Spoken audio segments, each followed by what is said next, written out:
ફરિયાદીશ્રીને નવા બાંધકામમાં દુકાનો આપવાનો સોદો નક્કી કરી ફરિયાદી પાસેથી રોકડા રૂપિયા 20 લાખ મેળવી લઈ કબજા વગરનો વેચાણ સાટાખત કરી આપી આજ દિન સુધી સોદા મુજબની દુકાનનો કબજો નહીં અપાવી ફરિયાદીના રૂપિયા પરત નહીં ચૂકવી ફરિયાદી સાથે છેતરપિંડી કરનાર દલાલ આરોપીની ધરપકડ કરતી ઇકો સેલ સુરત શહેર પોલીસ। સુરત શહેર વિસ્તાર જમીન ખરીદ કરી જમીન પર નવું બાંધકામ કરી એક જ મિલકતના અલગ અલગ વ્યક્તિઓને સાટાખત કરી આપતા બિલ્ડર તથા પ્રોપર્ટી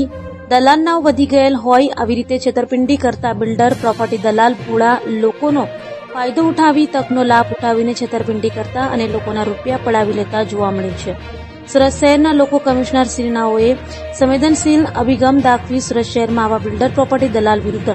તટસ્થ તપાસ કરી આરોપીઓને પકડી પાડવાની સૂચના આપતા સંયુક્ત પોલીસ કમિશનર સાહેબ શ્રી ક્રાઇમ તેમજ નાયબ પોલીસ કમિશનર સાહેબ શ્રી